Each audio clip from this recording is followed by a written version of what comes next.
Hello बच्चों, कैसे हैं आप। आज मैं आपको थोड़ा सा हटके बताने जा रहा हूँ। हटके यानी आसमान की सैर। आप लोग आसमान जानते हैं ना, आकाश को आसमान की सैर कहते हैं।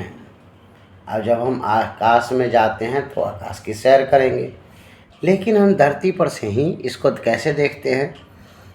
तो मैंने आपको पिछले वीडियो में बहुत सारे कुछ जानकारी दी थी, ग्लोब के बारे में जानकारी दी थी।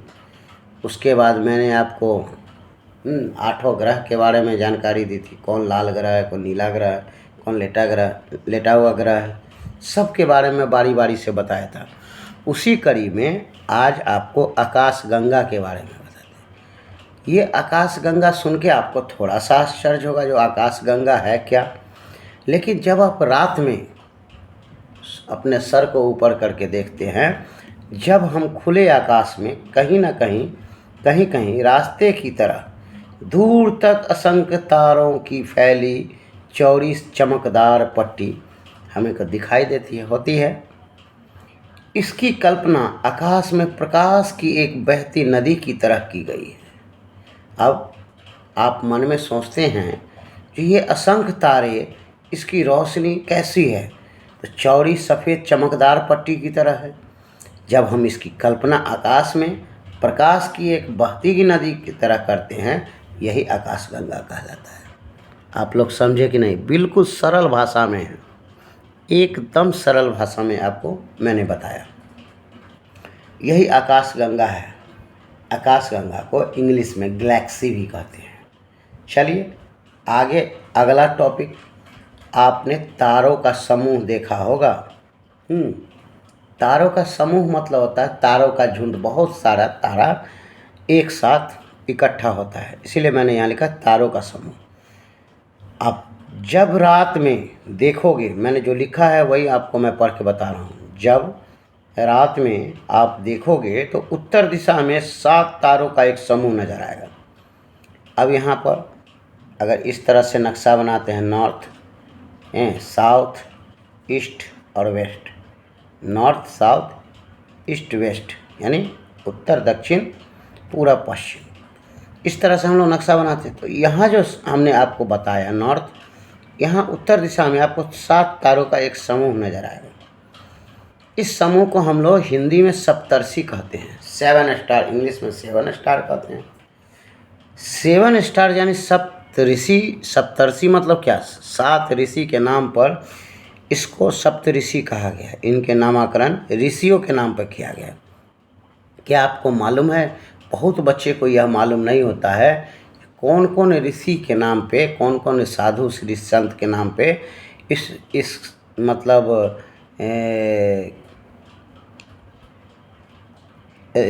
मतलब इसका नाम रखा गया है। सप्तऋषि का नाम रखा गया है। सबसे पहले ऋतु की बात आती है। ऋतु के बाद यहाँ पुलह है। पुलस्य, अत्रि, वशिष्ठ, अंगिरा और मारीची। ऋतु, पुलस्य, अत्रि, वशिष्ठ, पुलह, अंगिरा और मारीची। आप क्या कीजिएगा, इसको रोक के वीडियो को पॉज करके रोक के और इसको लिख लीजिएगा। जो 7 तारों का जो समूह है उसको सप्तऋषि कहते हैं। और सप्तऋषि कौन से ऋषि के नाम पे रखा गया है नाम, तो यही ऋतु है, पुलस्य है, अत्रि है, वशिष्ठ है, पुलह है, अंगिरा है और मारीची। ये बहुत ही मोस्ट इम्पोर्टेंट चीज़ है जो सप्तऋषि के बारे में आप जानते हैं। ठीक है, 7 ऋषि मुनियों का नाम जाने और साथ में ये भी जाने जो इसी ऋषि मुनि के नाम पे सप्तऋषि का नाम है। चलिए, लेकिन आपको एक बात मालूम है, यूनानी देश में यानी यूरोपियन कंट्री में एक यूनान है, यूनान जिसको कहते हैं। इस यूनान देश में इस ग्रंथों में, यूनान के ग्रंथों में इस सप्तऋषि को alpha, beta, gamma, delta, epsilon, एटा एवं जेटा कहा जाता है। जो मैंने आपको पीछे 7 ऋषियों की चर्चा की, आप इसको गौर से देखिएगा। यूनानी देशों में alpha, beta, gamma, delta, epsilon, एटा एवं जेटा कहा जाता है। इसको भी नोट कर लीजिएगा। आपको मालूम है ऋतु एवं पुलह, पीछे मैंने जो 7 ऋषियों का नाम बोला, उस 7 ऋषि में ऋतु और पुलह को मिलाने वाली एक रेखा उत्तर दिशा का सूचक है। यानी ये जो साउथ और नॉर्थ की रेखा है, ऊपर नॉर्थ, ये रेखा किसको मिलाती है? ऋतु और पुलह को। यह क्या है? तो उत्तर दिशा का सूचक है। बात समझ गए होइएगा। चलिए आगे बढ़ते हैं। आगे कैसे समझेंगे? पहले ध्रुव तारा के बारे में जानेंगे। क्या आपने ध्रुव तारा का नाम सुना है? ध्रुव तारा यह एक स्थिर तारा है और यह उत्तर दिशा में दिखाई देता है। फिर नॉर्थ की बात आ रही है, उत्तर दिशा की बात आ रही है। तो उत्तर दिशा में आप जब घूम के देखिएगा, अपने छत पे जाइए, देखिए, आपको एक बहुत बड़ा चमकता हुआ तारा नज़र आएगा, खूब चमकता, सबसे ज़्यादा।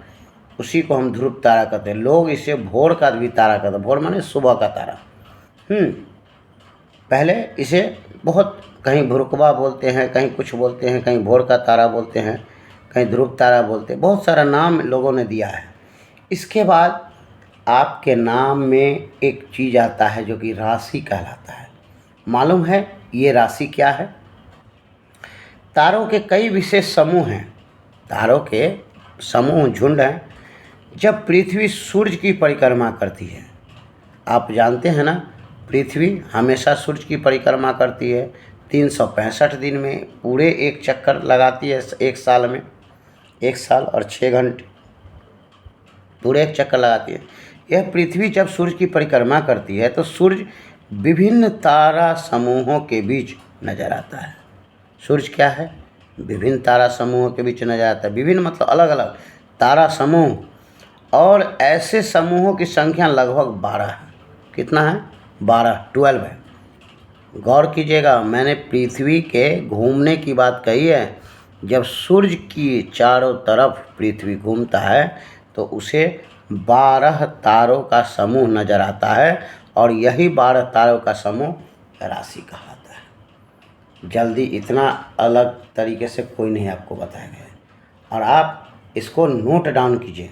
देखिए, मैंने सारे को अंडरलाइन कर दिया। सबसे पहले मेष राशि, वृष राशि, मिथुन राशि, कर्क राशि, सिंह राशि, कन्या राशि, तुला राशि, वृश्चिक राशि, धनु राशि, मकर राशि, कुंभ राशि और मीन राशि। मेरा मीन राशि है। अब कहिएगा कि सर मीन राशि कैसे आपका हो गया? तो यही ग्रह और नक्षत्र से राशि का पता लगाया जाता है। और मैंने तो अभी आपको बताया जो राशि बनता कैसे है।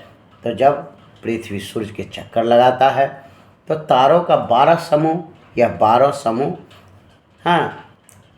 आपको 12 समूह का एक एक नाम दिया गया है जो 12 राशि है। और यही राशि का नाम मैंने अभी आपको बताया। कैसा लगा वीडियो आपको? ये ज़रूर बताइएगा कमेंट करके।